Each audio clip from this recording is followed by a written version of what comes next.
भगवान विष्णु ने श्री कृष्ण के रूप में देवकी और वसुदेव के घर में जन्म लिया था। उनका लालन पालन यशोदा और नंद ने किया था। इस अवतार का विस्तृत वर्णन श्रीमद् भागवत पुराण में मिलता है। कृष्ण हिंदू धर्म में विष्णु के अवतार हैं। हिंदू श्री कृष्ण को ईश्वर मानते हैं और उन पर अपार श्रद्धा रखते हैं। सनातन धर्म के अनुसार भगवान विष्णु सर्वपापहारी, पवित्र और समस्त मनुष्यों को भोग तथा मोक्ष प्रदान करने वाले प्रमुख देवता हैं।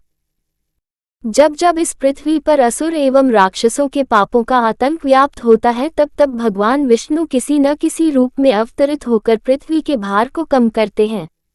वैसे तो भगवान विष्णु ने अभी तक 23 अवतारों को धारण किया।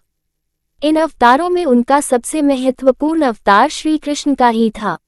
यह अवतार उन्होंने वैवस्वत मनवंतर के 28वें द्वापर में श्री कृष्ण के रूप में देवकी के गर्भ से मथुरा के कारागार में लिया था।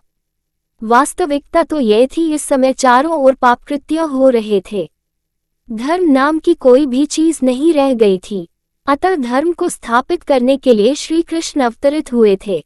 श्री कृष्ण में इतने अमित गुण थे कि वे स्वयं उसे नहीं जानते थे, फिर अन्य की तो बात ही क्या है।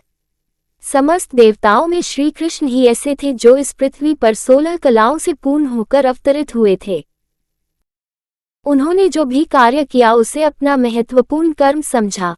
अपने कार्य की सिद्धि के लिए उन्होंने साम दाम दंड भेद सभी का उपयोग किया, क्योंकि उनके अवतीर्ण होने का मात्र एक उद्देश्य था कि इस पृथ्वी को पापियों से मुक्त किया जाए। अपने इस उद्देश्य की पूर्ति के लिए उन्होंने जो भी उचित समझा वही किया। उन्होंने कर्म व्यवस्था को सर्वोपरि माना। कुरुक्षेत्र की रणभूमि में अर्जुन को कर्मज्ञान देते हुए उन्होंने गीता की रचना की, जो कलिकाल में धर्म में सबसे महत्वपूर्ण ग्रंथ माना जाता है।